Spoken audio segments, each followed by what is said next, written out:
Salut les abonnés. Ouais, je fais une vidéo un peu pour m'expliquer, pour vous dire un peu ce que j'ai sur le cœur et ce que j'ai dans la tête, ok? Alors je parle aussi du drama avec Starduck, entre guillemets, tout ça. Alors, j'ai pris des notes, hein, donc Alors, sentiment de sclérose mentale hors de notre périmètre égale dégénéré. Alors ça, c'est un sentiment général que je peux avoir, qui peut avoir tendance à m'oppresser et à faire que je me sens, comme j'ai écrit, sclérosé mentalement.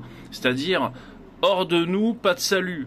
Si c'est pas dans notre sphère idéologique qu'on valide idéologiquement, forcément, c'est des dégénérés, point barre.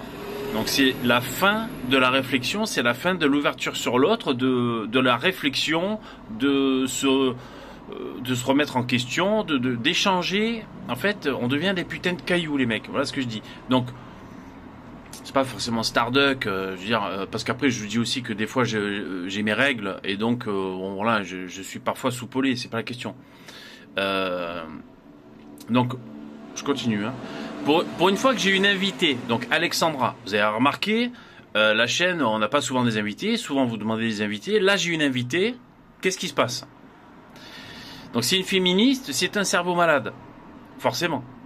Donc là, c'est pareil, sclérose, impossibilité de communiquer avec une autre personne féministe, tout de suite, on la jette en pâture. Alors, je me remets aussi en question, mais je l'aborde après, c'est-à-dire c'est aussi à moi de mettre une ligne claire dans quel genre d'émission je veux, quel est l'objectif.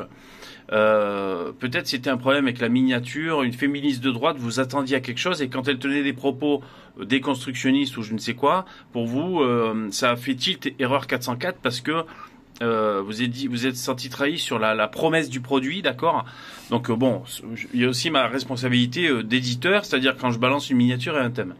Mais enfin quand même, pour une fois que j'ai une putain d'invité, il n'y a pas moyen de dialoguer et d'être un peu normaux, ok? Donc impossible d'écouter et de partager un point de vue qui n'est pas le nôtre, égale taliban. Voilà ce que j'ai écrit. C'est ce sentiment d'oppression mentale que je peux avoir. On est enfermé dans un tupperware hermétique. Donc ça me prend la tête, ok? On peut discuter et épouser le temps d'une séquence, un discours qui n'est pas le nôtre, s'ouvrir à quelque chose pour mieux comprendre les rouages, même si c'est pour mieux nous confronter, nous conforter dans notre point de vue. Bon, je trouve que c'est quand même assez intéressant. Je veux dire, si on veut recevoir des invités, sinon on continue dans la secte. Après, c'est à moi hein, de choisir, c'est ma chaîne. Après, sinon on continue dans la secte. Vous voulez forcément que des droitards qui pensent comme vous. Moi, j'ai besoin de plus d'oxygène que ça. Alors, je continue. Alors, j'ai un coup de cœur pour l'interview de Chiappa. Donc, c'est Guillaume Play sur sa chaîne Légende, Chiappa. Donc, je suis là, je partage avec vous ce coup de cœur que j'ai eu. Égal, cruche, emploi fictif. Mon intérêt, c'est donc porté sur un truc méprisable. Donc, c'est un peu ça, peut-être en partie, qui m'a cassé les couilles avec Starduck, mais même, j'étais mal luné, certainement, c'est possible. Mais, par exemple, moi, ce qui m'a fait chier, c'est que le point de vue de Starduck, emploi fictif, c'est une cruche, elle sert à rien, hop, c'est dénué de tout intérêt, on balaye ça de revers la main. Moi, non, au contraire, malgré les reproches qu'on peut faire sur Chiappa, son bilan ou ce que vous voulez, j'ai quand même décelé un truc super cool dans cette interview. D'ailleurs, vous avez vu, ça m'a permis de vous montrer que elle explique comment elle arrive dans ses bureaux ministériels et qu'elle doit se démerder. Et même aussi le fait qu'ils soient un peu comme des nantis, c'est intéressant. Mais si j'avais directement fermé la porte parce que c'est Chiappa, parce que c'est emploi fictif et parce qu'elle a posé dans Playboy et je sais pas quoi, comme un putain d'autiste taliban, tu vois, et que j'avais complètement fermé la porte, je serais passé à côté de certaines choses. Donc j'ai cette frustration qui fait que moi je suis là, je dis rien. Bon, j'ai du mal à parfois gérer mes rapports avec autrui, tu vois. Et donc je suis là, je dis rien et puis d'un coup, boum, je périclite et je pars boum dans les étoiles, tu vois, donc j'explose, on va dire. Donc c'est un peu ce qui s'est passé avec Starduck. Vous êtes très nombreux à le défendre parce qu'évidemment c'est le plus récurrent des intervenants, Starduck, et vous l'adorez, donc c'est pas la question les mecs, mais je vous parle de moi, comment je ressens les choses, mais c'est pas forcément que Starduck, je sais pas si j'arrive à me faire comprendre. Ensuite, bon, je continue à vous lire ce que j'ai pris comme note, hein. Alexandra témoigne. Ah oui, elle témoigne que durant toute son enfance, son père la battait à la maison et que sa mère laissait faire. Donc nous sommes là en direct et nous avons ce témoignage d'Alexandra qui nous explique que c'était... en plus, c'était l'aînée, elle avait une petite sœur, il y avait que elle qui se faisait battre. Donc on peut essayer d'imaginer, sauf si on est un putain d'autiste taliban, on peut essayer d'imaginer les conséquences sur la psychologie, la détresse émotionnelle et que ça peut engendrer quand c'est tes parents, tes enfants, tu aimes de façon inconditionnelle, qui te maltraitent comme ça. Et le père et la mère la trahissent. Et que elle, pas sa petite sœur. Donc... je pense que là, et toute son enfance, elle se souvient même pas, comme elle nous l'a dit, de quand ça a commencé à se faire battre. Et jusqu'à ses 18 ans qu'elle quitte la maison. Toute son enfance, ok? Voilà le témoignage d'Alexandra qu'elle nous livrait. Égal, Starduck l'interrompt en direct. J'ai pas réagi sur le coup, parce que bon, je gère comme je peux les lives. Starduck l'interrompt pour expliquer que lui aussi il se prenait des claques de temps en temps quand il était gosse, et que franchement, bon, là, c'est pas bien grave. En plus, il était casse-couille quand il était gamin et tout. Bon. Je trouve que c'était inapproprié et que ça n'a rien à voir. C'est-à-dire tu te prends des tartes de temps en temps parce que t'as fait des conneries, je sais pas moi, t'as mis de l'eau de javel dans l'aquarium du poisson, donc tu te prends une tarte parce que t'as fait une connerie, ok. Est-ce que tu te rends compte, est-ce que vous vous rendez compte qu'à ce moment-là, Alexandra était en train de nous dire que toute son enfance, elle se prenait des coups de poing dans le bide par son père, c'était vraiment une enfance battue, d'accord? Et là, Starduck, moi je trouve que ça fait autiste, hein, il y a un problème d'écoute. Hein. Starduck qui dit, ouais, moi aussi je me prenais des tartes de temps en temps et tout, ça a jamais fait de mal à personne et tout. Et pendant ce temps, sur le chat, il y avait Loïc qui disait, elle se remet jamais en question et tout. Bon, moi j'ai honte et je me dis, on est des putains d'autistes, on arrive à communiquer avec plus personne. Donc ça m'emmerde, ok? Voilà ce que je dis tout simplement. Ensuite, Dabi. Dabi que j'aime beaucoup, qui actuellement me cherche des invités. Je veux dire, c'est pas la question les mecs, je vous parle de points concrets, d'accord. Dabi, quand Alexandra, alors, donc selon Dabi, comme il a dit en direct, Alexandra est de gauche, parce qu'elle est féministe. Le féminisme de droite, ça n'existe pas. Fermez les guillemets, c'est Dabi qui le dit. Eh bien pourtant, fun fact, Alexandra, donc cette féministe de gauche, Dabi, elle a voté pour Zemmour au premier tour présidentiel et elle a voté Marine Le Pen au deuxième tour. Donc est-ce que on fait le constat qu'il y a des électeurs de gauche chez Zemmour et Le Pen?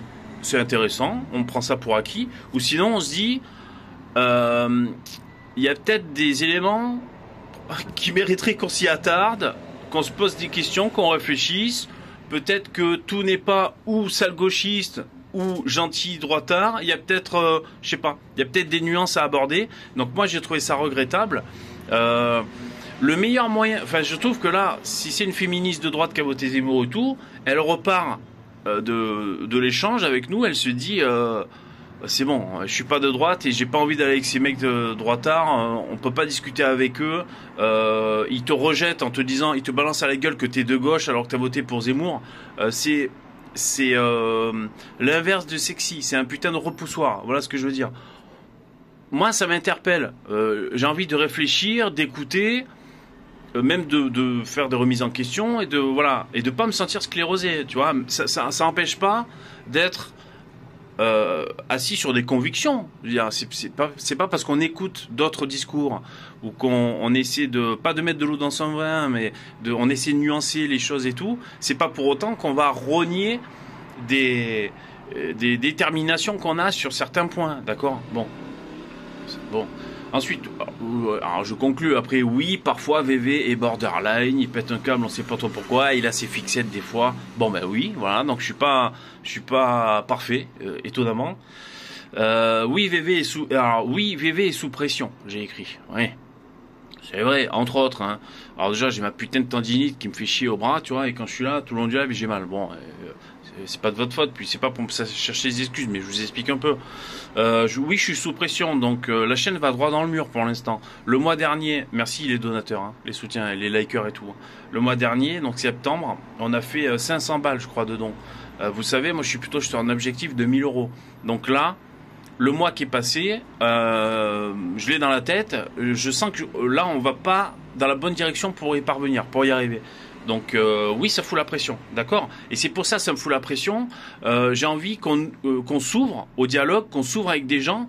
Si on veut arrêter de rester en vase clos à être 8 identitaires qui parlent, qui traitent tout le monde d'autistes et de gauchistes, on restera toujours 8, les mecs, d'accord.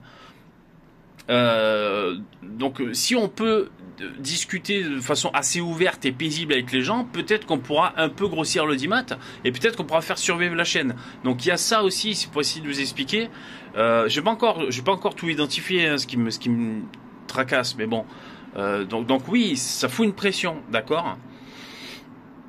Et en plus, comme j'ai écrit, donc là, on a fait 500 balles de dons le mois dernier et c'est super, merci ceux qui ont fait les dons. Et puis il y a des subs et tout. Mais en plus, je me dis, le sentiment d'aller droit dans le mur parce que j'ai l'impression de passer mon temps à vous solliciter pour le soutien de la chaîne. Donc j'ai ce sentiment. Donc peut-être que je me dis, je suis au max des appels de dons et puis je suis au max de ce que je peux faire dans l'animation, la technique et tout. Pour l'instant, je suis au max et je vois que ça va pas être viable. Donc ça me fout une pression, voilà. Et donc, je me remets en question, voilà, sur ma faculté à donner une ligne claire pour mes émissions, voilà, donc c'est-à-dire, c'est à moi d'être clair, et je sais pas si j'en suis capable, et si j'ai une vision assez claire de ce que je voudrais proposer, mais je vais y réfléchir. C'est à moi de mettre une miniature quand j'ai un invité pour bien cibler les interventions, parce que là, par exemple, la première intervention avec Alexandra, ça a été un espèce de gangbang contre une féministe. Dabi, c'est un ceinture noire féministe, donc c'est sûr que je sais très bien que si on a une féministe de gauche qui vient en challenge, je pense qu'il faut la laisser seule face à Dabi. Bon voilà, le mec il est ceinture noire, il a plein d'études, des stats et tout. Bon, mais ce que je veux dire, c'est que qu'est-ce que j'allais dire? Oui, donc c'est à moi de déterminer quel genre d'émission je propose. Quand il y a des invités, c'est à moi de vous dire bon les mecs, là on n'est pas café du commerce, on est plutôt dans telle optique et tout. Donc c'est ma responsabilité, d'accord? Donc je me remets en question. Je me remets en question sur le ton, les objectifs, comme je vous disais, et puis aussi ma qualité d'animateur. Je fais ce que je peux. Par exemple, hier, j'ai donné le mieux que je pouvais pour Alexandra à la deuxième session hier. C'était le 3 octobre. Et je suis là, je fais le live et tout comme je peux avec mon style. Enfin, j'avais quand même envie de donner un certain style, mais bon. Tac, je clôture. Je regarde les commentaires vite fait sur le chat et j'en vois un. En plus, c'est un habitué. Guillaume, ou je sais plus, SC, je sais plus Guillaume, qui dit c'était laborieux. Et tu vois, c'est con, je sais même pas mais tu vois, je vois ce commentaire, ça m'a plombé le moral. Voilà. Après, bon, faut dire, c'est le jeu hein, d'avoir des commentaires et tout. Mais voilà, oui, c'était pas parfait du tout mon animation, c'était peut-être laborieux et tout. Il y a vraiment quelque chose que je veux pas proposer en tant qu'animateur, c'est quand c'est laborieux. C'est-à-dire c'est le pire, tu vois. Donc je suis blasé de la vie, j'ai lu ce commentaire, ça m'a blasé de la vie. Voilà. Pourtant c'est juste une phrase comme ça sur le chat que j'ai vu passer. Donc évidemment on a l'œil qui est attiré par les commentaires négatifs.